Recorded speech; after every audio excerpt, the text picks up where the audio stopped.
陶瓷是中国的一大发明，也是历史人类的一大发明。书画呀，它是指的钢铁还有烂，这瓷比钢铁还好，它不烂，它永远不烂。It is a history of interconnectedness. You can trace big social movement. 不只是你去用它，而且是呈现这么用的人背后他的品味。And if a piece would break, my heart would break with it.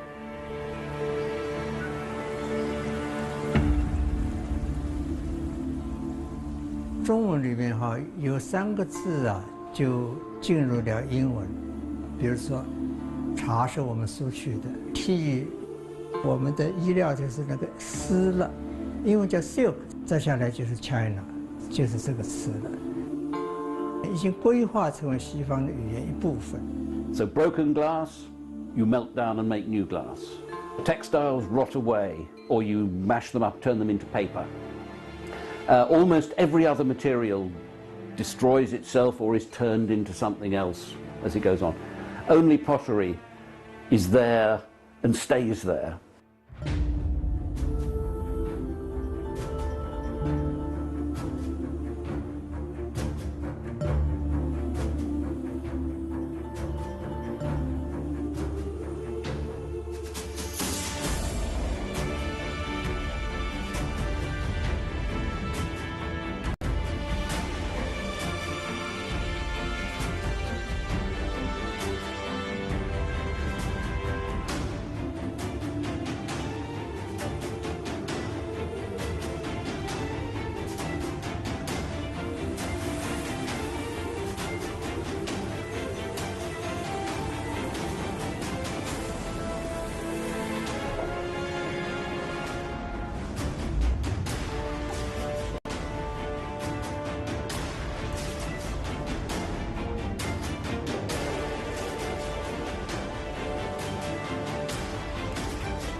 C'est une poterie aussi fine qu'une coquille d'œuf, symbole de la culture longshane, datée de 4000 ans. L'épaisseur du gobelet ne dépasse pas 1 mm. Sa partie la plus fine fait 0,2 mm. De plus, dû à l'utilisation d'argile fine comme matériel de base, après la cuisson au charbon de bois et le polissage, le gobelet brille d'un noir éblouissant. C'est un objet de l'âge d'or de la poterie, une des plus grandes œuvres faites à la main réalisées à l'époque. 制造黑陶，这是一种非常尖端的技术，当时可能只掌握在少数人的手里，而且这少数人可能也都是属于贵族阶层的、社会上层的，掌握这种当时的高。En utilisant les techniques actuelles, réaliser cette coquille en poterie ne serait pas chose aisée. D'autant plus que de par son épaisseur et de sa fragilité, même les leaders de l'époque la manipulaient avec crainte.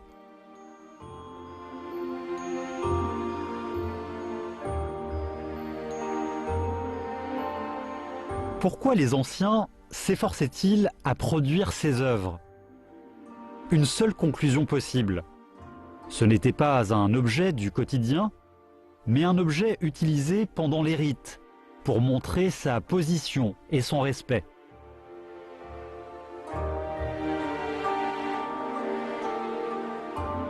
De la poterie basique à la poterie peinte, de la poterie peinte à la poterie noire, un ordre d'idées progressif est apparu. L'importance pour les êtres humains de présenter ces produits comme nobles et servant d'offrande aux dieux. La coquille a des caractéristiques déjà très proches de la porcelaine. Elle est dense, dure, brillante et lumineuse.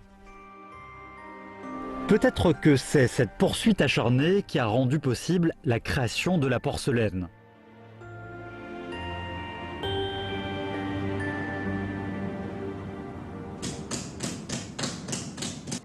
District de Changchang, dans le Shanxi, Bai Zhongjun et sa femme suivent la méthode traditionnelle en utilisant de l'argile sableuse pour faire de la poterie.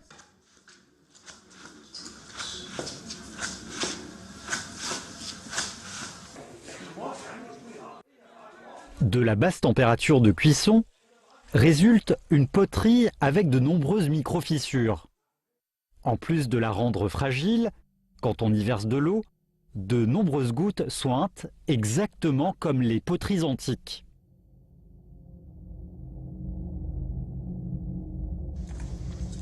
Bien que le procédé soit primitif et le prix peu élevé, Bai ne souhaite pas abandonner. Ce travail dur est aussi le héritage père-fils très difficile à changer.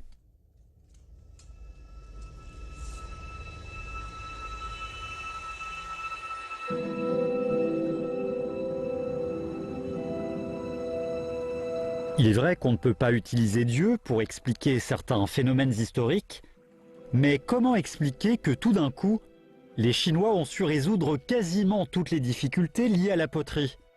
Cela semble invraisemblable, mais ces faits sont exacts.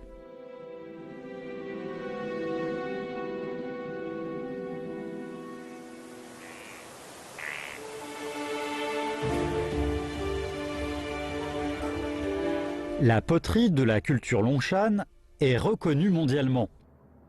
Mais hormis la poterie noire, très peu de personnes savent qu'en même temps, il y avait la poterie blanche qui était encore plus proche de la porcelaine. Cette poterie a le nom de poterie Gouet. Ce qui mérite l'attention, c'est son argile blanche, basique, différente des autres. Elle ne provient pas d'une argile banale et contient les caractéristiques essentielles de l'argile qui sert à la porcelaine. L'argile de porcelaine, chauffée à plus de 1200 degrés, ne se brise pas, au contraire devient plus résistante et l'eau ne fuit plus. Si l'on la recouvre de vernis, on obtient quelque chose qui tient de la porcelaine. À l'ère néolithique, qui a découvert en premier le secret de cette argile de porcelaine? Il est dommage qu'à cette époque-là, les hommes ne savaient pas écrire. History of interconnectedness, that particularly when you come into the historic period, you can trace big social movements, you can connect, make connections. Jusqu'à présent, on sait que les anciennes civilisations de Babylone et d'Égypte avaient l'écriture avant la Chine et qu'ils avaient aussi développé la production de poterie. Les poteries de la Grèce antique étaient encore plus magnifiques. Mais les poteries blanches, comme celles de Longshan, n'ont pas été vues dans ces pays, pas même sur des documents écrits. Ce phénomène s'explique donc par Dieu et par la chance. À l'époque, tout le monde essayait d'utiliser de nouveaux matériaux pour la fabrication de la poterie. Il est probable qu'un homme a utilisé par hasard l'argile blanche de chez lui comme matériel. Les bûches de bois étaient plus sèches que d'habitude et avec le vent, la température du four a dépassé sa limite. Les potiers, effrayés, ont cru qu'ils avaient créé une catastrophe. En ouvrant le four, ils ont eu de la difficulté à croire la scène qu'ils voyaient. Les poteries d'un blanc éblouissant venaient de naître. Toutefois, ils ignoraient que c'était l'aurore de la naissance de la porcelaine.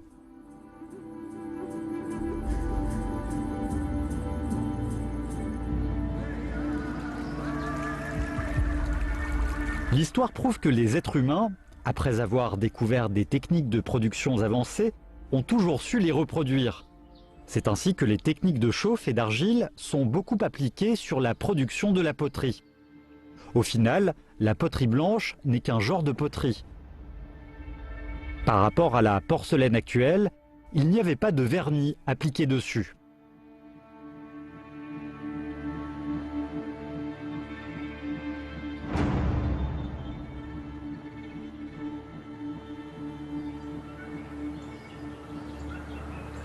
La montagne Hua, district de Ximang au Yunnan, ses montagnes hautes, ses forêts denses et les nuages qui y flottent. Dans ce genre d'environnement fermé, de nombreuses reliques historiques sont cachées.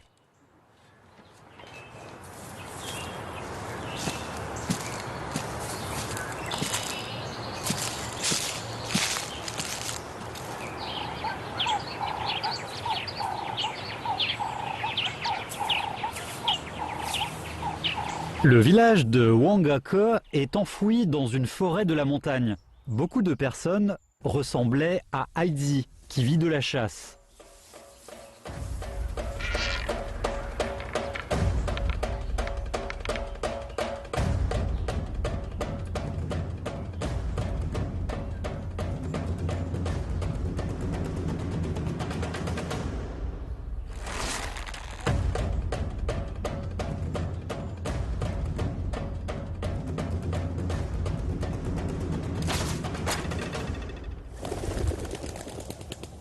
Il y a plusieurs milliers d'années, la forêt suffisait aux besoins des hommes.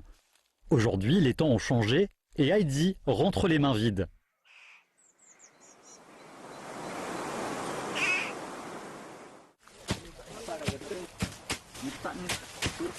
Aibula a décidé de reprendre l'héritage familial, la poterie. En effet, un étranger a acheté à un prix élevé une poterie de l'ethnie Hua que son père a cuite. Il a un amour spécial pour cette poterie vernie. Pour Ai, la poterie est bien plus rentable que la chasse.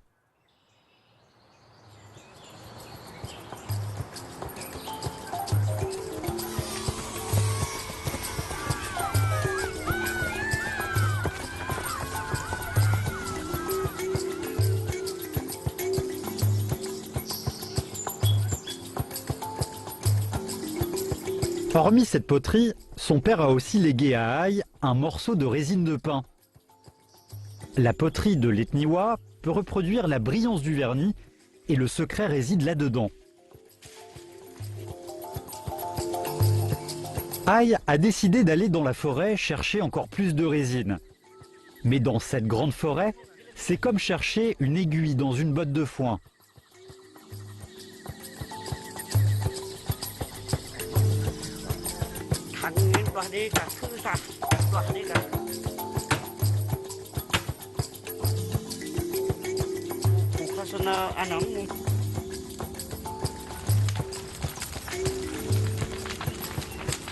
Une fois que la poterie a fini de cuire, Ai frotte la surface extérieure avec sa résine. Une fois pénétrée, la résine consolide la poterie et l'empêche de fuir. Mais le plus étrange, c'est que sa résine ne permet pas à la poterie de briller. Peut-être ne maîtrise-t-il pas encore assez la technique de son père.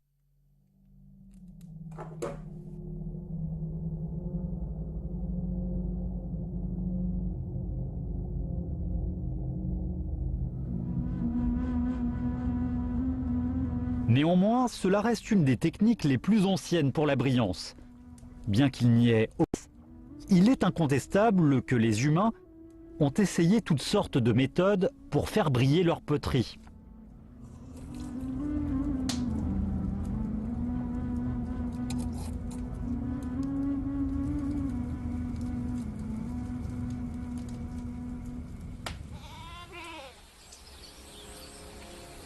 Le village Yaoto, district de Changchang dans le Shanxi. Les moutons ont leur parc à l'extérieur du village dans les ruines de fours antiques. Bien que dépéri, ce lieu fait ressentir que dans le passé, il y avait ici une activité bruyante et incessante.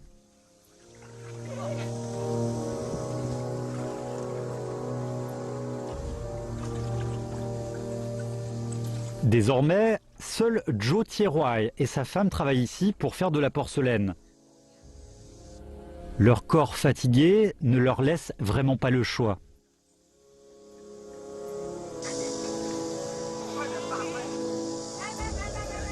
Les fours abandonnés de Yaoto ont plusieurs centaines d'années. Voici un four construit sous la gouvernance de l'empereur Daguang de la dynastie Qing. Sur ses murs, des peintures de l'époque sont perceptibles.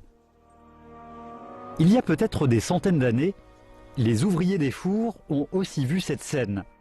Sa surface est lisse, comme si elle laissait transpirer des gouttes éblouissantes de sueur, d'où son nom, le four à sueur.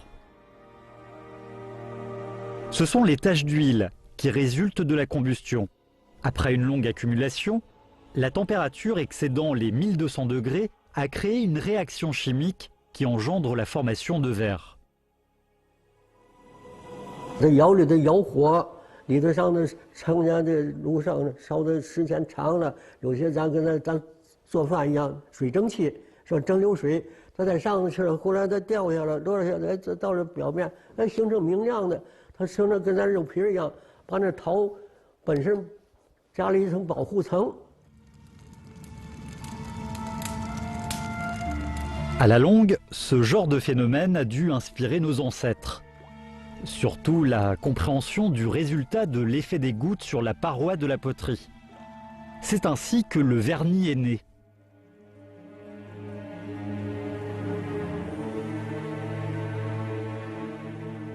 Après une inspection méticuleuse des fours antiques, il en résulte que les matériaux de combustion principaux étaient la paille et le bois. Leur cendre est une des origines de la création du vernis. On dit « sans cendre, pas de vernis ».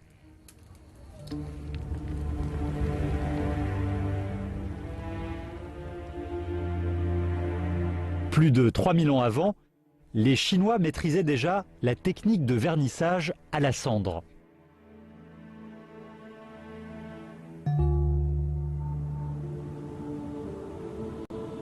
Il n'y a pas de doute que ce ne sont pas les Chinois qui ont les premiers utilisé cette technique. Il y a 4000 ans, des traces de vernissage ont été retrouvées en Égypte antique. Mais qu'est-ce qui a rendu la Chine si proche de la porcelaine et qui a pourtant mis des millénaires avant de franchir le gouffre? Les objets de rite ont donné une âme à la poterie et l'ont aidé à se développer. Mais après les dynasties Xia et Shang, la poterie était remplacée dans les temples Mingtang par de nombreux objets.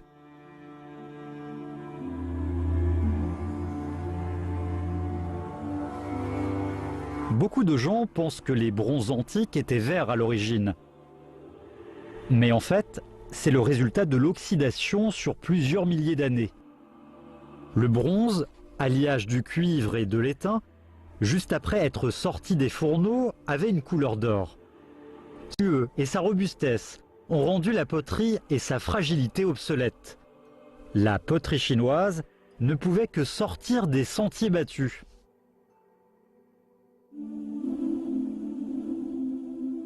L'archéologie a démontré que durant la dynastie Shang, la base argilique et les températures de chauffe étaient indispensables pendant la cuisson de la poterie blanche. Avec le vernissage, la poterie s'est dégradée de son aspect terreux pour revêtir un habit de lumière. Mais nombreux sont les experts qui pensent que malgré la prospérité des œuvres en bronze, la porcelaine chinoise avait pris sa forme primitive, soit la poterie vernie ou la porcelaine primitive. 陶在商代时候，这硬陶啊，跟这个出现了瓷的转化。 Bien que la porcelaine découle de la poterie, des différences existent. Tout d'abord, l'argile de base est différente. Ensuite, la température de cuisson doit dépasser les 1200 degrés. Après la cuisson, une couche est appliquée pour hermétiser. L'étanchéité est très faible. Puis vient ensuite le moment d'appliquer la couche de vernis glacé. Celle-ci donne l'éclat brillant.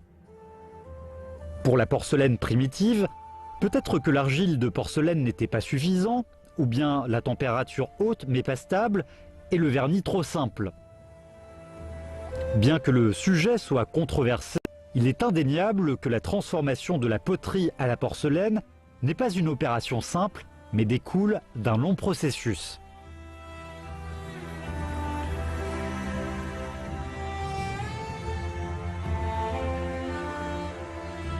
Dans les autres civilisations du monde, même si la poterie s'est développée durant des millénaires, elle n'a pas réussi à atteindre le stade de la porcelaine. Proche, mais différente. En contraste, la civilisation chinoise a été chanceuse. Les vivent de la terre. La culture agricole a su fournir une source intarissable d'énergie. Mais même ainsi, la transition entre la porcelaine primitive et la mature a pris 1000 ans.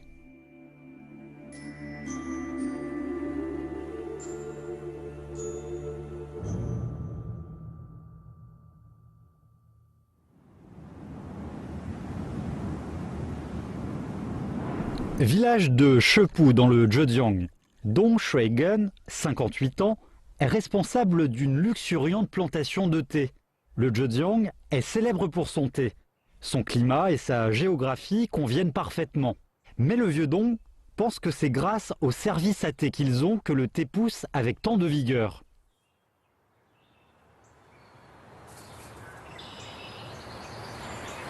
La maison de Dong Shuigen est située dans une végétation dense près des 4 pics, difficile à soupçonner depuis l'extérieur. Au nord de la montagne, une forêt de bambous banale. Son nom, l'hôtel Petite Fée. Bien que personne n'en ait jamais vu, le mot fée renvoie tout le monde à son imagination. Il est possible, à travers les fragments des porcelaines répandues sur les herbes, de respirer l'odeur d'une civilisation perdue.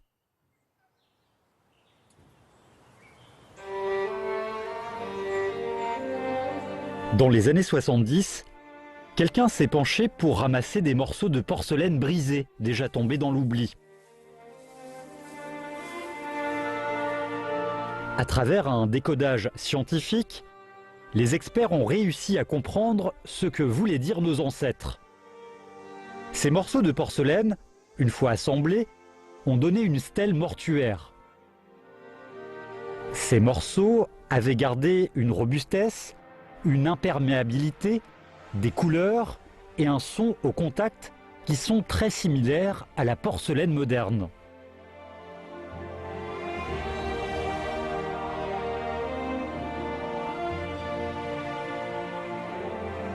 Si l'on pouvait remonter le temps, une image animée et sonore nous apparaîtrait.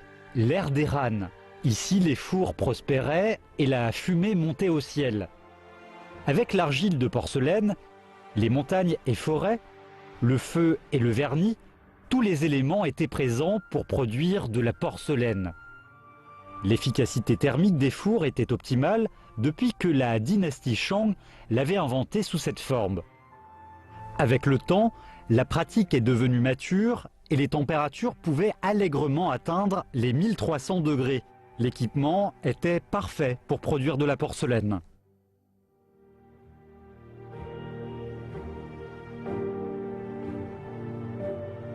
Pour passer de la porcelaine à la porcelaine mature, il a fallu plus de 1000 ans. La plus ancienne porcelaine est née ici, à l'hôtel Petite Fée. Le tigre, une bouche sanglante et un charme naïf. C'est une des premières porcelaines à avoir été les plus utilisées. Il n'est pas joli, mais vivant et amusant. Pourquoi la porcelaine, à ses débuts, avait déjà un style humoristique? Certains pensent qu'il servait à contenir de l'eau ou des charbons brûlants pour faire fer à repasser. D'autres pensent qu'il servait comme bouilloire. Et certains pensent même qu'il était utilisé comme pot de chambre. Bien qu'on ne soit sûr de rien, on sait qu'il était utilisé dans la chambre. Pourquoi la porcelaine n'a-t-elle pas suivi la voie des objets de rite, mais s'est vue partout?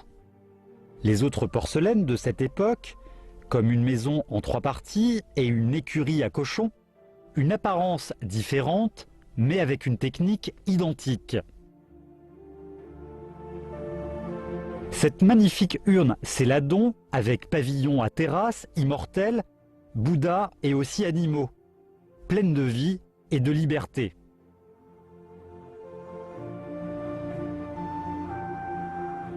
Peut-être qu'à partir des 3 royaumes jusqu'aux dynasties Wei et Jin, ces 300 ans de période sans pouvoir central les lettrés se sont abandonnés à l'indulgence. La porcelaine a profité de cet espace pour se développer.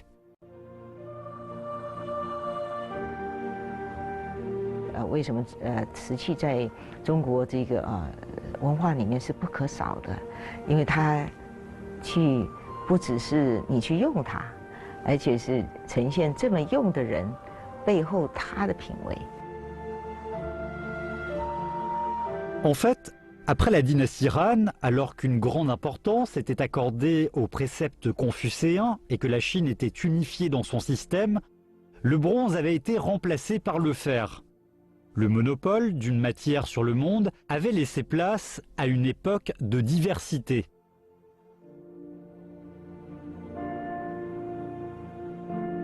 La porcelaine, dérivée de l'ère de la poterie, dont les expressions varient, suivant les caractéristiques des différentes époques, montre l'essence de sa vitalité.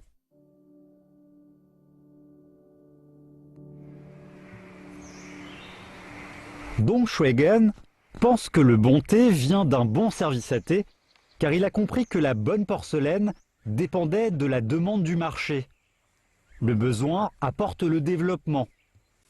L'hôtel Petite Fée est la base de la porcelaine mature, la fondation des fours à porcelaine huée.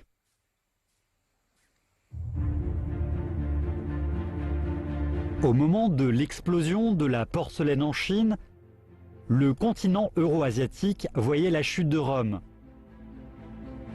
La civilisation maya prospérait en Amérique et le monde arabique était secoué par les concepts religieux.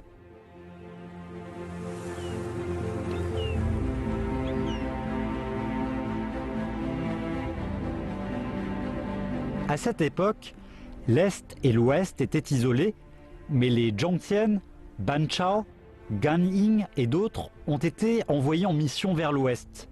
Le plus loin où ils ont été étant le golfe Persique, Fa Xian de la dynastie Jin a été chercher les sutras bouddhiques en Inde.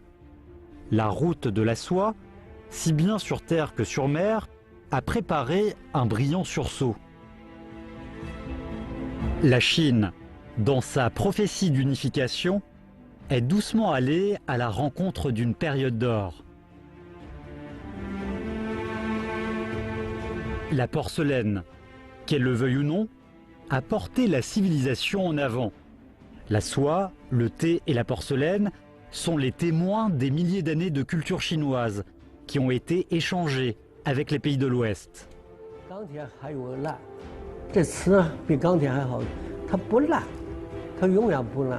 Almost every other material destroys itself or is turned into something else as it goes on. Only pottery is there and stays there. Le commerce de la porcelaine, c'est plus qu'un rêve. C'est affronter des tsunamis, les hauts et les bas d'une symphonie qui, une fois jouée, resplendit sur la terre.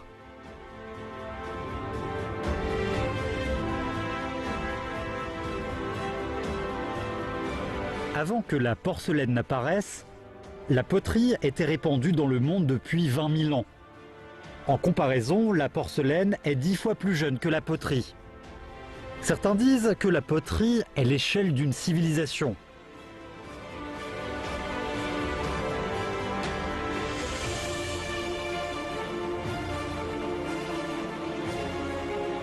Dans ce cas, quelle est la place de la porcelaine dans l'histoire des hommes ?